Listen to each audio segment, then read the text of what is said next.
Mascati, Maswerese. That's the noon greeting. Good afternoon. Have you spent your day well? And the answer is, da suera, I spent it. Now, how many of you like to tell your spouse, da suera, I spent it. I spent all of it. We're glad to be here this morning. We're very grateful to be here this morning to thank you in person for your very generous VBS offering. It was awesome. We were really impressed that with your generosity and your willingness to partner with us in helping AIDS orphans. If we can go to the next slide. I want to talk about the power of legacy. And I want to tell you the story of Lena Vivian. And Lena Vivian was born in 1892, back in the horse and buggy days. And she was one of 7 children born to Cora Alice and Charles Winton. And they had a very colorful, I guess would be the polite way to say it, existence. Now, Charles Winton was a dreamer, a rainbow chaser. He couldn't hold a job down to save his life. So their modus operandi as a family was that he'd get a job, pay a month's rent, they'd move into a house, they'd stay the second month, and then the night before they were evicted, they'd pack up in the middle of the night and go to the next town. And they did this all the time, and you can imagine this disruption to Lena's education as a kid because they were in a different town every 60 days. And so you can think, this is a highly disrupted education for these kids. Well, at one point in time, Charles Winton was talking about a get-rich-quick scheme. He said, those Indian squaws have oil wells in Oklahoma. I need to go to Oklahoma and marry an Indian squaw. We'll have oil wells, and then we'll be rich. And of course, it was like every other harebrained scheme that he'd come up with. It went in one ear and out the other, but then he disappeared. And for 7 years, he was gone. And they weren't sure if he was safe, if he was okay, if he was even alive. But here's Cora Alice with 7 kids to raise. Lena Vivian was one of the older ones. But she had little tiny children. She couldn't work. She had babies to take care of. And so Lena Vivian dropped out of school as a 3rd grader. And she went to work in the onion fields. And that's hard work because it's a lot of weeding, a lot of on your hands and knees kinds of stuff, harvesting, all those kinds of things, because that was the only way to put food on the table. And so this is how they lived. It was tough. It was almost impossible. But 7 years later, Charles Winton came home, and Cora Alice was gracious enough to take him back like nothing had happened. But he had a terrible secret. He came home with syphilis. And Cora Alice ended up with syphilis. This was back when there was no treatment for it whatsoever. And so the syphilis settled in her brain, and the 7 children watched their mother lose her mind over a period of years. And Cora Alice spent the last 5 years of her life at the Logansport Hospital for the Insane in Logansport, Indiana. And even when those children were in their 60s and 70s, when they got together, all they could talk about is how much they hated their father for destroying their mother's life and destabilizing the family completely. Next slide. Now, Lena Vivian married George Alfred in 1910. And that marriage produced 8 children, 7 boys and a girl. And unfortunately, the girl, Elizabeth Regina, died at birth. And no one knows what happened, but George Alfred kicked the doctor all the way down the stairs after the baby died. And he knew that, Elizabeth was the 5th child. He knew that Lena Vivian would pine after this lost daughter. And so he took the baby and buried her on their farm in Whitley County, Indiana, and never told a soul where he buried the baby. And George Alfred took that secret to his grave. No one still knows where Elizabeth Regina is buried. And Lena Vivian saw it as a huge betrayal. She used to accuse George of burying her in the hog lot. And he said, I did not bury our daughter in the hog lot. But, Lena Vivian saw it as a betrayal. But that wasn't the end of the trouble for Lena Vivian. A few years later, sorry about that. Got this asthma thing going, sorry. A few years later, a young son, Mark, who was 12 years old, contracted a very rare form of cancer from a bruise on his ankle. And Mark endured 12 major surgeries, which included 6 amputations on his right leg. And they never ever got all the cancer, and so he died as an 18-year-old shortly after he finished high school. And the difficulty in all of that is the youngest boys were toddlers. And Mark was a morphine addict at that point in time to control his pain, could not handle sharp noises. And the 2 little ones were banging pots and pans in the kitchen playing. And so it was a very, very high-stress time for Lena Vivian, but it just tore her heart out to lose an 18-year-old son. Just absolutely broke her heart. A few years later, she had a son, Mike. He was the son of promise. He was the brightest one of the bunch, valedictorian of his class at Indiana University, got the dream job with an insurance company in Boston, Massachusetts, and then World War II happened. And so Mike went off to war. He was blown to pieces by tank fire in Florence, Italy. And once again, Lena Vivian was crushed. Her world was turned upside down. It was too much. And it just, more than broke her heart. It was far too much. Many years later,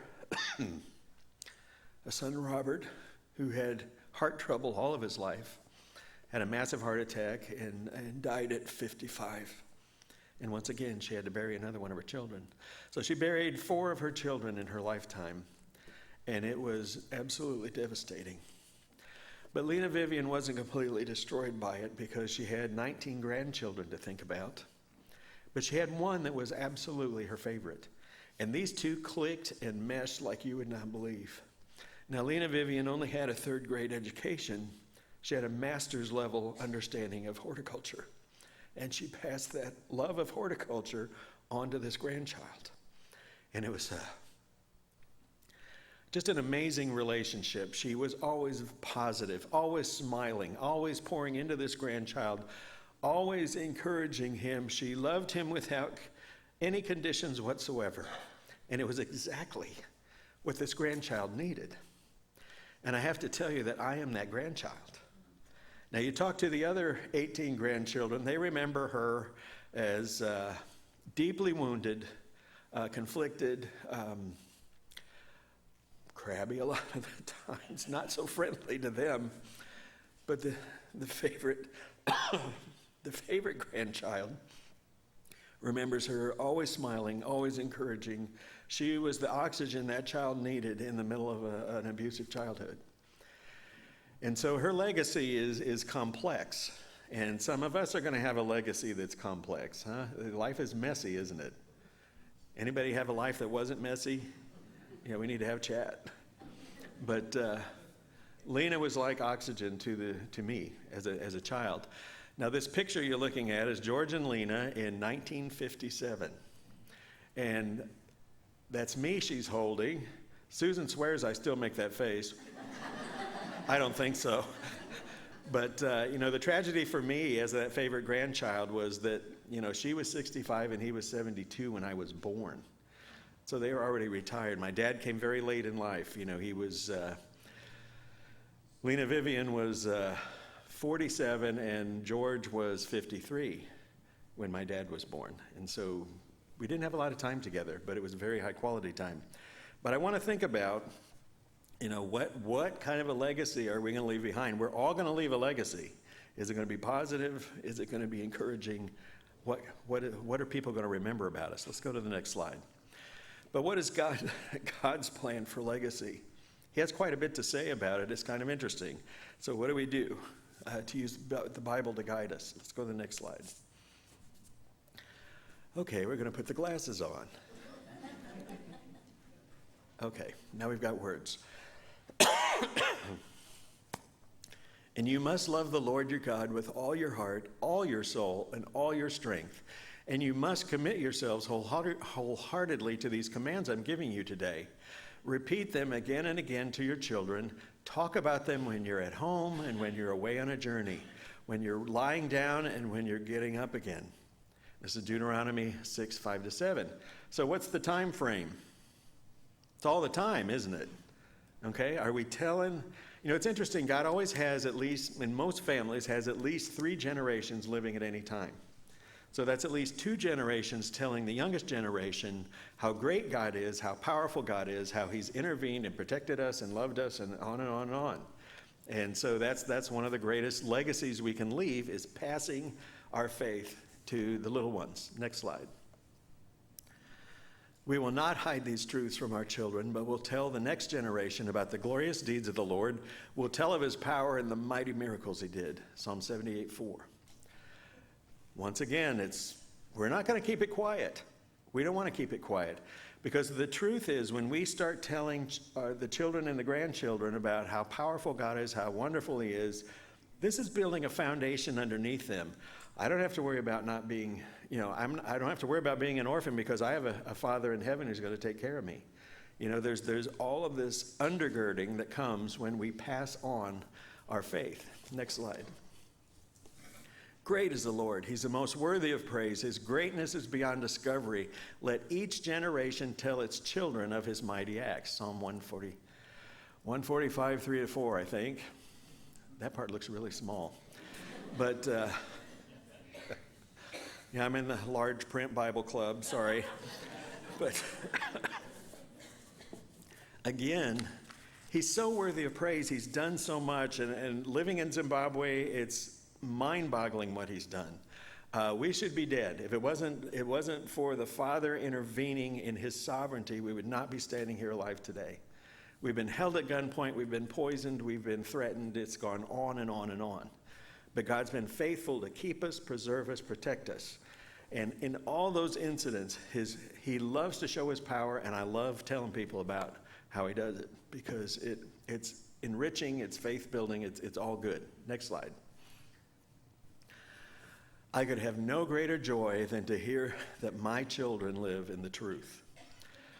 3 John 1:4. Now, my youngest son is a minister. He's 32 now, isn't he? 32 years old. He does some of the most effective ministry I've ever seen anybody do. And Susan and I look at each other and say, we're just boogerheads. How did this kid turn out like this? You know, it's a miracle he turned out at all. But we gave him that foundation. We shared our faith. And one of the most important things he said, I'm so grateful you took me to Zimbabwe to see how much people struggle to get from one day to the next day. It gave me a perspective on the world I would never have gotten in Indiana when I was playing on my video games. And you changed who I am in a very drastic way. I'm so grateful you took the time to take me to another country so that I could discover that faith is something you have to do. And so he's an awesome kid, and he just does amazing things. And it's a very tender thing to us, because our oldest son was killed in a freak accident as a 20-year-old in 2001, and that pulled the rug out from under us in a very big way. But Ian has been such a delight. His wife is a delight. You know, we started praying for our kids' spouses when they were babies. And Heidi is 140% of everything we ever asked for Ian.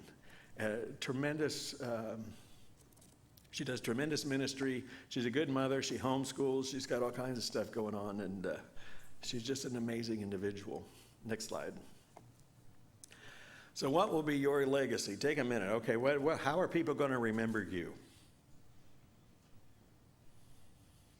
I don't see a lot of people smiling in the background. It's like, oh my gosh, what will they think, you know? How will I be remembered? And we just want to think about that. Sometimes we need to think about what we're going to leave behind.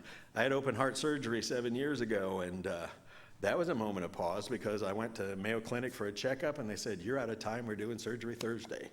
And so it was, oh boy, you know, this may be it, kind of a thing. So you start thinking about those things, but don't wait until you've had open heart. Start on it now. Next slide. Well, because of your generosity with VBS, Eden Ministries is part of your legacy. And part of that, what's going on with that, is you're giving some of the most vulnerable children on the entire planet hope. You're giving them a future. You're giving them an education. You're helping them become healthy. It's a whole range of things. But they're becoming giants in the kingdom. They're movers and shakers in the kingdom. They are going to do tremendous things for Jesus. And you're a part of that. That's part of your legacy now. And I hope you feel good about that because it's huge. It's absolutely huge. One of the most haunting things for Susan and I right now is to think how easy it would have been for us to have stayed in our careers in Indiana. Had a very comfortable six-figure income.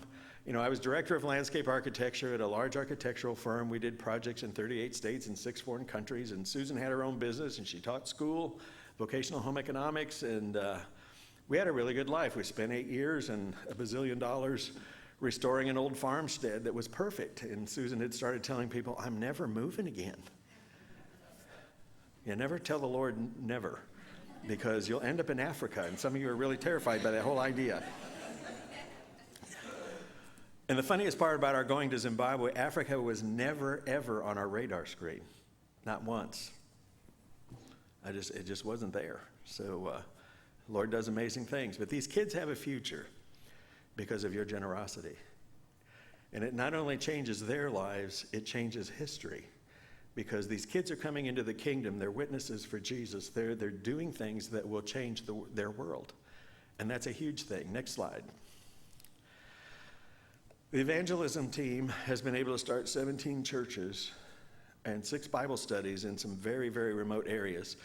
And you really have to be brave at these baptisms in the lake because there are crocodiles and sometimes hippos and tons of parasites and bacteria in there that would make you very, very sick. And we've been to many baptisms where we've had 2 guys in the water with poles to push the crocodiles away so we can finish, okay? Now, we don't have any wishy-washy conversions because of that. I mean, if you put a crocodile in this thing, see how many people line up to be baptized. But the truth is, you're part of a rescue. You're rescuing people from animism. And animism is so exhausting because these people are terrified of what dead relatives are going to do to them from the grave. They have witchcraft and people putting curses. There's all this terrible stuff going on all the time. And you're helping put an end to that. You're releasing people from a prison that they can hardly figure out how to get away from. And that's a huge, huge thing. Yeah, don't ever underestimate that. Next slide. Elijah and Saru were married in early July. They're 2 Eden kids that grew up. They did everything right. We threw a beautiful wedding for them because they were careful to honor Jesus every step of the way. And so we're very delighted about it, but we're sending them out as missionaries, and that's part of your legacy. You're sending them out as missionaries to Hurungwe, which is a very isolated region, a lot of people, but no electricity, no water. I mean, it's very primitive, but these 2 want to go minister to people. And it's a huge thing. They're going to have a tuck shop where they sell things that people need. They're going to put in a well, have water. They'll be the source of drinking water for everyone within miles of them. She's got nurses training. She's training as an herbalist. She'll be an herbal practitioner. It's a licensed industry in Zimbabwe. So they're going to take care of a lot of people. And they're going to introduce them to Jesus in the process. And that's a huge deal. So we're very excited about Elijah and Saru. Next slide. We've got Leo and Sungai have just arrived at Eden. They moved into our house a week after we left. And Leo's a financial planner and a chartered accountant, equivalent of a CPA. Does investment projects all over the world, but he is an evangelist. And it was interesting when the Lord started telling him he needed to be an evangelist. He wanted him to do that full time. They went to a church about 2 blocks from their house called Movement. And while he was in the worship service, he thought, these are nice people. I like these people. But he felt like the Holy Spirit was telling him, go forward at the altar call. And he said, I don't want to do that. I don't need to go forward. I'm a solid Christian. I don't need to go forward. But he just felt like it was insistent, so he went forward. Immediately, the pastor of the church walks right up to him and says, you have a calling on your life what's holding you back from your calling? He said, well, I feel like the Lord's calling me to do evangelism in Doma, but we don't have housing. And he said, meet me with the elders right after the service. And so he did, and they raised $50,000 to build them a house in about 3 weeks, which for an African congregation to do that is miraculous. You know, it's just the Lord has his hand on these guys. And Sungai has nurses training. I think she has a couple things she wants to do to actually get certified in a couple things, but she's also a midwife. So the family is a huge addition. Leo is all passion. I love being around Leo. He's like having oxygen because he's so passionate. And so we're glad to have them as part of the Eden family. Next slide. Clayton and Holly Womack will be arriving in September. Clayton will head up our online degree programs. We're actually going to be able to do that right in Doma, and so we won't be sending quite as many kids overseas or in other parts of the country. These are kids that want to be pastors. They want to do evangelism. So we're going to teach them a vocation. They'll raise chickens or whatever to have a little cash flow, and then they'll get their degrees, but that allows them to minister to the poorest of the poor. Now, they did a census a couple years ago. We have 226,000 people living on this plateau we live on. It's virgin wilderness on 3 sides of this plateau. To the end of the road, there's nothing beyond Doma except wilderness. And it's just, it's going to be quite a thing to reach out to. Most of those people are in extremely deep poverty. They were moved out onto the farms after the farms were taken away from their owners. And they were told, you're master farmers because your skin is dark, and they didn't have the resources they needed. They didn't have the tools or equipment, and so most of them are trapped in a very, very deep kind of poverty. And if you saw how they lived, it would take your breath away. It's difficult. So that's who they're going to be ministering to. But Clayton will be the one overseeing the online education, and everyone who's around him says he's the person who's the most like Jesus I've ever encountered. So we're looking forward to having him on board. He'll be my next door neighbor. I'm looking forward to that. I'll pick his brain. Next slide. The Ngeti Study Center, which is where this online learning will happen, is under construction. And we've got a new construction method that we're using. It's slip-form concrete. It goes very fast. It's a very, very strong building. It's 70-year construction instead of the 20-year we've been doing. The potential with this thing is huge. It's very, very big. When our students, our older teens, kids in their early 20s, go out on these evangelism teams, the reaction in the community is amazing. These are Eden kids? These are orphans? We thought they were trained pastors. They handle the Word of God really well. They know what they're talking about. Well, yeah, they had a good upbringing.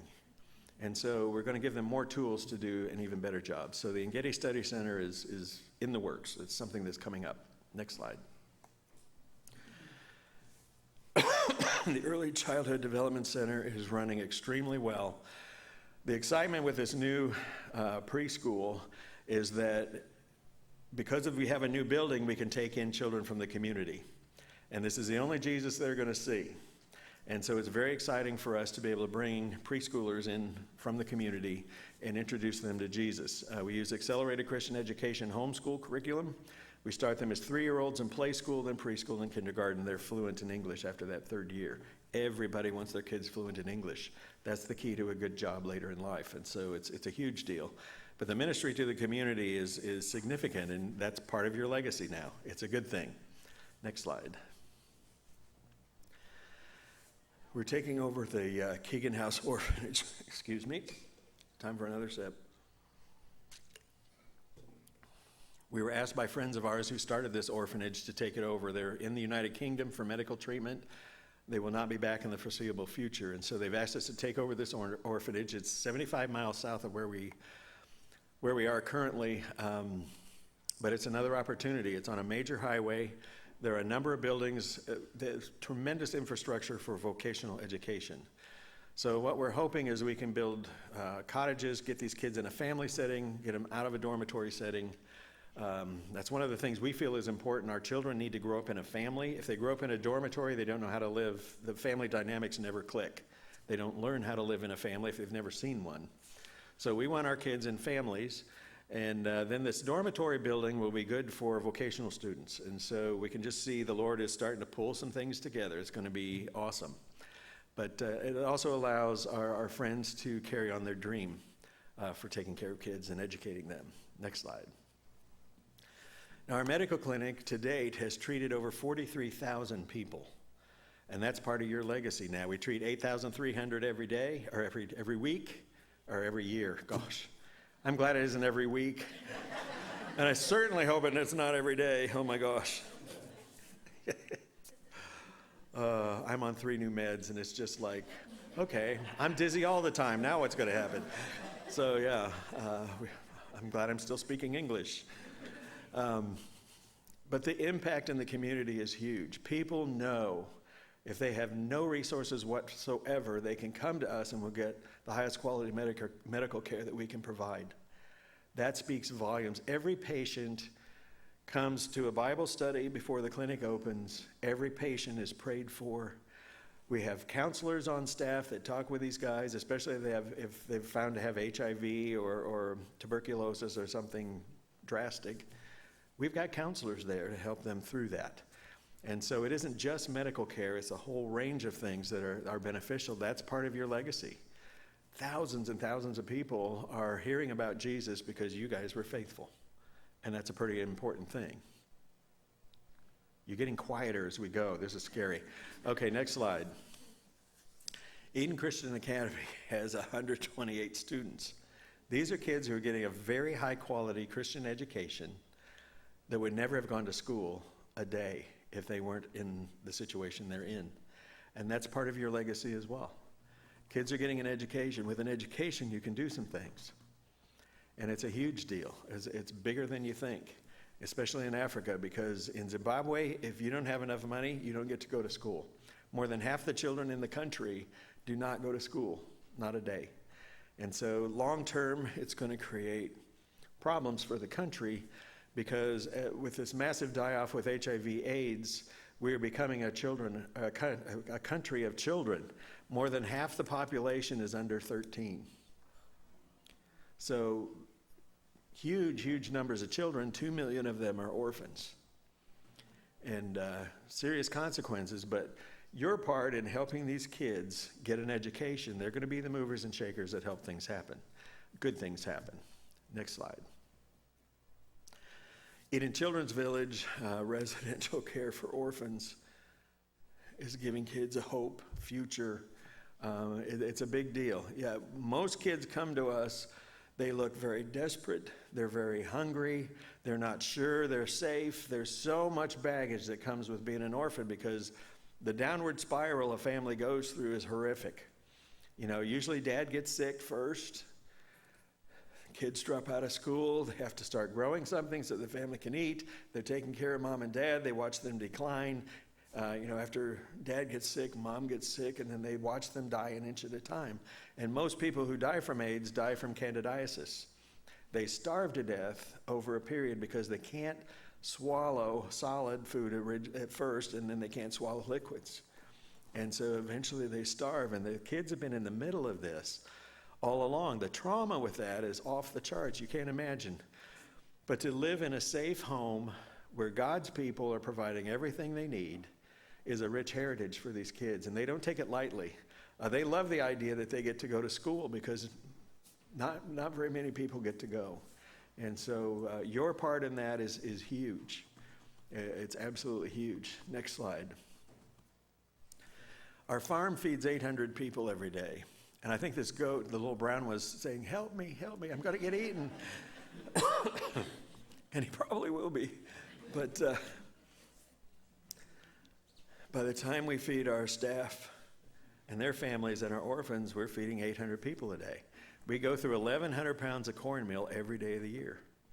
And that's kind of a big deal. But we've got high quality food for all the people that we're feeding.